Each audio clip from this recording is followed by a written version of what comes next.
Сайн байцгаана уу? Штат сэтгэл засал 100 үндсэн ойлголт техникүүд номын орчуулагч Бобисийн сэтгэл судлалын нийгмийн багш Батболд байна. За энэ номыг орчуулах саналыг бол Psychology Publishing-ийн захирал их төшиг санал тавьсан. За ингээд орчуулах үйл явц эхлээд саяхан энэ номыг орчуулж ерөнхийдөө дуусаад дараагийн шатны редакторууд шилжүүлсэн байгаа. Мэргэжлийн редактораар бол сэтгэл судлаач Ламс Сүрэн, ерөнхий редактораар Ямням маань ажиллаж байгаа. За орчуулгын хувьд бол ерөнхийдөө энэ штат сэтгэл засал маань феноменолог, философи, буддийн шашин дээр тулгуурласан байдаг учраас нэлээд их юм ярвигтай ойлгоход орчуулахад их төвөгтэй байсныг хэлэх нь илүүц баг те. За тэгээд орчуулсны дараа бол мэргэжлийн редакторуудад шилжүүлээд энэ бүтээл маань илүү их ойлгомжтой тодорхой хүнд хүртээмжтэй болох бахаа гэдэгт бол санаа зовхгүй байна. Энэ хоёртай бол найдаж байгаа. За ном бичиж эхэлсэн үйл явцын талаар бол юм байна. За хоёрдугаарт нь энэ номыг зохиосон Дэв Маань гэж зохиогч өөрөө хэн бэ гэхээр 1990 оноос хойш эхлээд штат сэтгэл заслаар сэтгэл засал хийж байгаа. Тэгээ Британийн штат сэтгүүлийн редактораар ажилладаг. Мөн түнчлэн штат сэтгэл засалж бэлтгэх сургалтын супервайзераар ажилладаг нэг ийм ариун туршлагатай ийм хүний ном бүтээлтэй танилцсандаа уншсандаа бол маш их баяртай байгаа. За энэ ном маань өөрөө 2010 онд эхний хэвлэлт нь гараад за 2020 онд хоёр дахь хэвлэлт нь гарсан. За бид Psychology Publishing-ийн маань бол 2020 онд гарсан энэ үйлбэрийг нь бол орчуулж гаргая гэдэг дээр санал нэгдээд энэ орчуулгын үйл явц явсан байна тийм.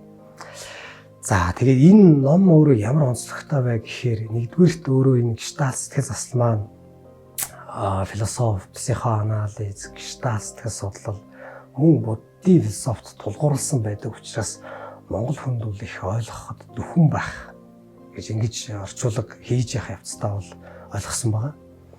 За тэгээд өөрөөр хэлбэл юу гэж хэлэх гээд байна вэ гэхээр их өргөн хүрээтэй асуудлыг хамарсан ямар ч мэрэгжлийн хүн өдөр тутмын амьдралдаа ойлгож хэрэгжүүлэх юм боломжтой гэж нэгдүгээрт бол ойлгосон.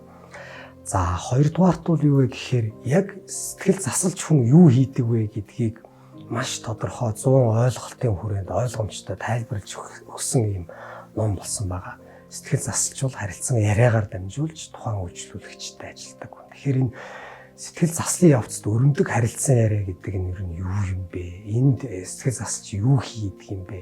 Үйлчлүүлэгчтэй юун тухай яаж ярилцдаг юм бэ? Ямар үр дүнд хүрэхэд чиглэдэг юм бэ гэдгийг маш ойлгомжтой тайлбарлаж өгснөөр энэ номын 2 дугаар гол онцлог байгаад байгаа тийм.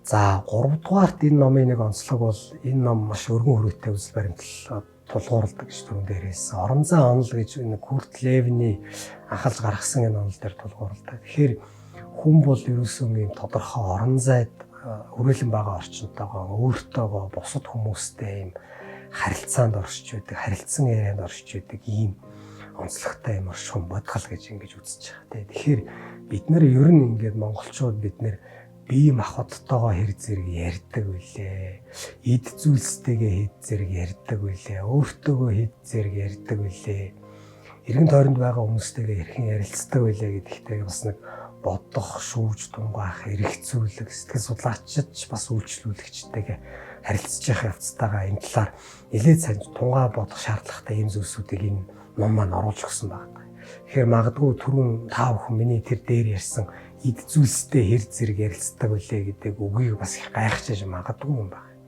Тэгэхээр хүн бол эргэн тойрондоо орчин тойрондоо байгаа бүх зүйлстэйгээ ярилцаж харилцан ярианд оршиж харилцан үйлдэлд оршиж хүн тэрийг анзаардаггүй. Тэгээ ийм өөртөөгөө бие махбодтойгоо эд зүйлстэйгээ ярилцах, харилцан шүтэлцээнд орчих ийм зүйлсээс холдсон байдаг учраас хүн ийм сэтгэл зүйн асуудалд орж идэг. Энэ асуудлаас нь гарах нэг юм шийдлийг нь чиглүүлж өгч идэг хүн маань энэ штат сэтгэл засалж байгаа. Тэгэхээр энэ сэтгэл заслыг яаж хийдэг вэ гэдгийг маш тодорхой тайлбарлаж өгсөн. Тэгээд энэ дотроо тодорхой өөртөөгөө ажиллах дасгалуудыг оруулж өгснөөр энэ номын хамгийн гол онцлог байна. Тэгэхээр энэ ном дотор байгаа зарим дасгалуудыг ингээ хүмүүс эхэлж уншаад зэрвс уншаад их гайхаж иж магадгүй.